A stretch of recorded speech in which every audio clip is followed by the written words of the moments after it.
Hey guys, Mike from Wrestling Then and Now. Thanks so much for checking out the YouTube channel and for all your support. If you haven't already, please click subscribe.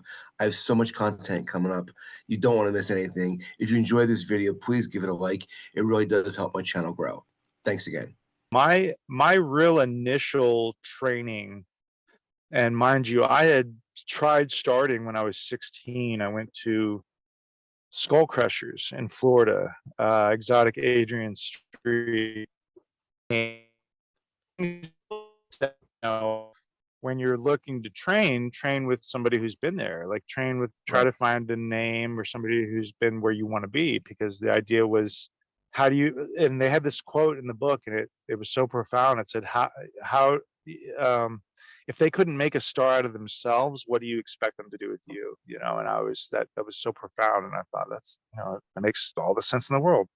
Right. So I sought out name trainers. Nothing against the plumber Steves or the backlot Billies or the whoever the hell, the caveman Kyles or whoever the hell is in every state. Plumber Steve was a hell of a hand. He was great. He could unclog any toilet. So I started out at Skull Crushers at 16 in Florida, and unfortunately, when I got there, Miss Linda picked me up from the airport, and everything was really cool. And the brochure was really funny, because it was like, we have, apartments for the trainees. We have state of the art. Everything was state of the art, which should have been a big red flag, right? It was like state of the art rings, state of the art weight room equipment, state of the art editing suite, all like private pool, all this stuff, right? And I thought, like, this is amazing. This is like half the price of Sean's, and this is perfect. So I got out there, and Miss Linda broke it down to me, and she was like, well, Adrian's, she was sweet. They're both very kind. She was like, he's just undergone eye surgery, so I'm not sure what all he's going to be able to do. I'm sitting there thinking, well, I'm here now. That could have been useful before I got out here.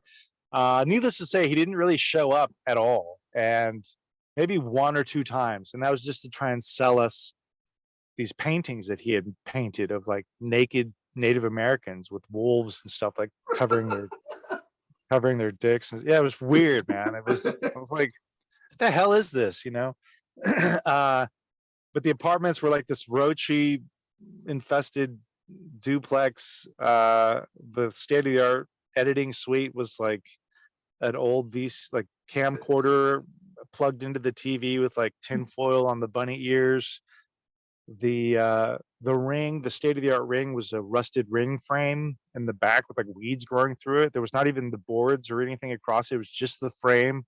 I thought, what the hell is this? The gym was in like a little shed in the backyard, and all the weights were rusted. It had like barnacle on them, and it was a disaster. The private pool was like one of those little round plastic pools you pick up from the front of like Walmart. I thought, this is a rib. Like, this is a rib.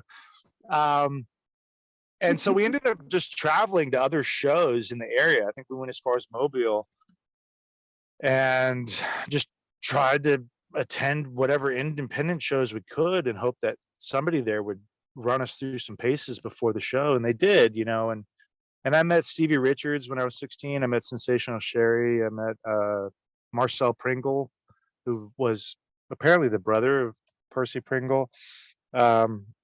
Took a liking to me. It was weird, but it was cool. I mean, it was a lesson.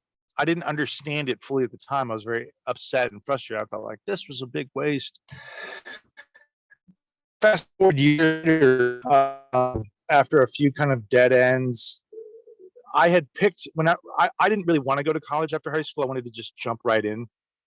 But it was like a deal, like an agreement that I had made with my family. They really wanted me to go to school. So every college that I picked had a wrestling school nearby it. That was the idea. It was like, I'll go to school during the day, and I'll moonlight training and try to go after this dream on the off time.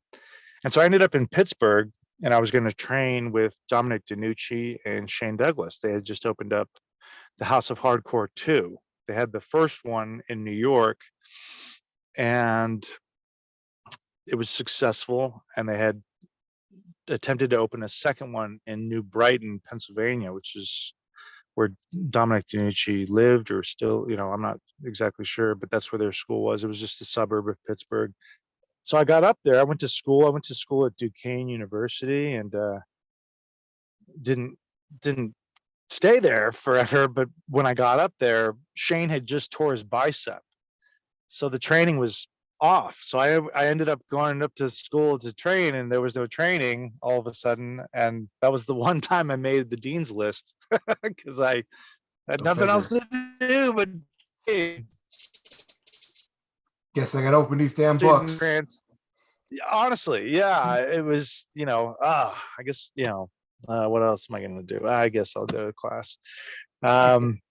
Ended up transferring to University of Memphis because I thought, well, can't go wrong in Memphis. Wrestlers grow on trees here. And then when I got there, it was a weird period in between Power Pro Wrestling kind of being on hiatus, and then it was before Memphis Championship Wrestling, which was their developmental that they established there for a little bit. It was in between that period, so there really wasn't much going on, so it kind of blew up in my face.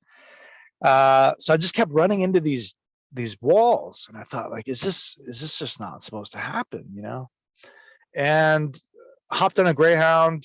12 hours later, I was back in Texas, and my buddy was like, turn on the news. I turned on the news, and sure enough, Ivan Putski had opened a school in Austin. So I had, funny enough, left. I didn't apply to a single college in Texas. I was adamant about getting out of my home state, only to eventually end up right back there.